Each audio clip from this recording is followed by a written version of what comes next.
All right, this is V Electronics, and in this video, we'll be talking about bilateral monopoly.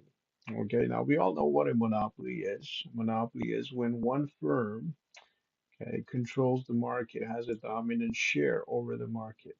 Okay, so you have one firm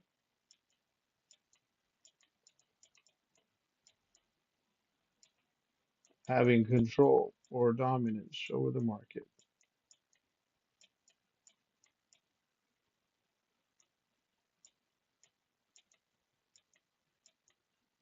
Okay, now that usually means that monopoly has a larger market share. Okay, which means they own a major chunk of the market, okay, larger market share. It may also mean that you have high entry barriers, okay, for other firms to enter this industry, okay? So you have high entry barriers.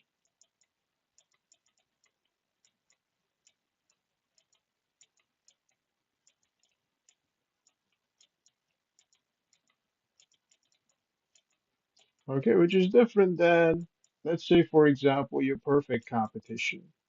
Okay, perfect competition, you have perfect competitors competing for the same industry, which means they do not have too much control over the market.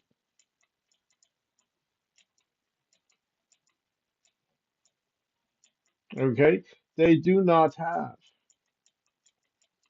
large market shares. Okay, so if you have five companies, okay, each company will own 20%, for example. Okay, and entry barriers, they do not have high entry barriers because it's a perfectly competitive market. Okay, so given this fact that monopoly is different than perfect competitors, okay, we have something called bilateral monopoly. Now, when we talk about bilateral monopoly, we're talking about the labor unions and the employers. Okay, so in terms of labor unions are groups or cartels, if you want to call them, okay, that basically help you, okay, secure your employment, okay, that help you get higher wages, up to 20%, for example, okay, that help you, okay, with um, terms and conditions of employment. Okay, maybe they help you stand up against discrimination of any kind of sort. Okay, so basically, unions, okay, are groups, okay, for employees or groups of employees who stand up against any kind of harassment, discrimination, okay, or a reduction in wages, okay, or um, unfair layoffs, okay, or termination. Okay, so basically, what's going on over here is you have a union, okay, or a bunch of unions, and you have employers. Okay, now employers usually want to pay less in wages, right? Because they want to reduce their cost of production. Now, as a result of which, when we talk about unions, okay, do stand up for their worker rights. Okay, so for example, if you have a graph, okay, and you have supply and demand, so let's say this is your supply and this is your demand, okay, and let's say this is your equilibrium point. Okay, let's say this is E0. Okay, this is where supply meets demand in a perfectly competitive world.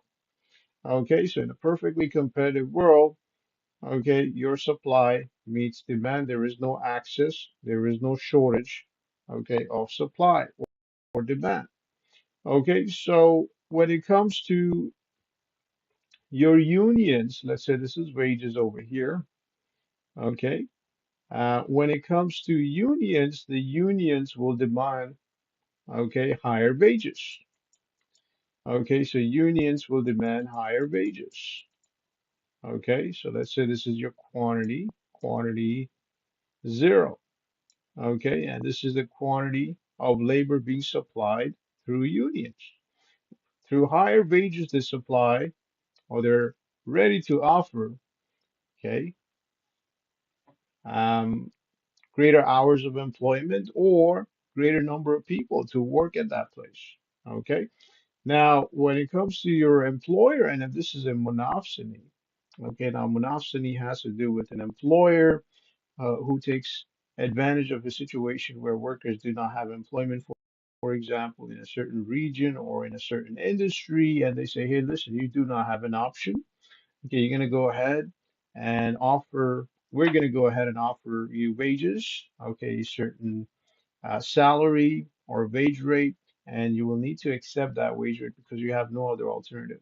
Okay, as a result of which, okay, employers in a monopsony, what they do is they offer lower wages. Okay, they offer lower wages. Okay, so this is, say, for example, W1. Okay, now the quantity of labor will be the same both for a monopsony and a union because both want to reduce employment, both monopsonies and okay, employers, okay, in a monopsony as well as labor unions, they want to reduce employment. The labor unions reduce employment by increasing the wages or by requesting a higher wage. It's not necessary that that request will be accepted.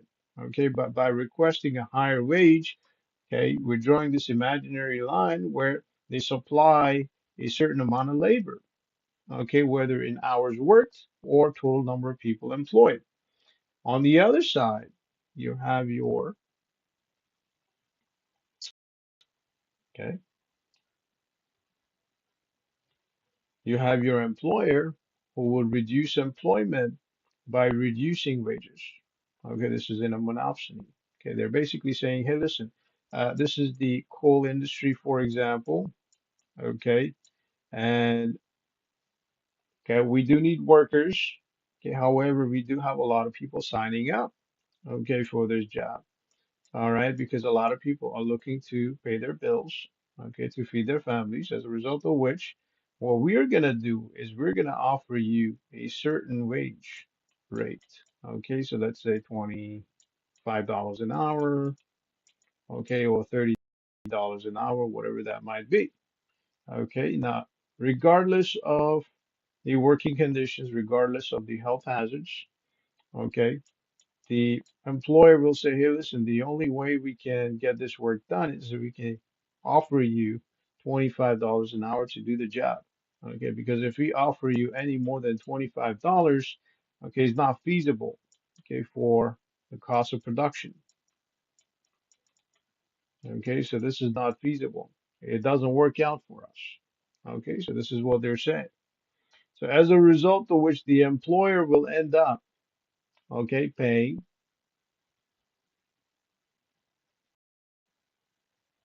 okay, less in terms of employment.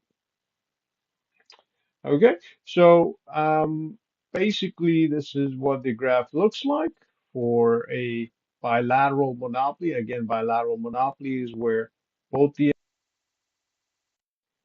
employer as well as the union reduce employment. One does it by requesting a higher wage, and the other one, which is the employer, does it by requesting or offering a lower wage.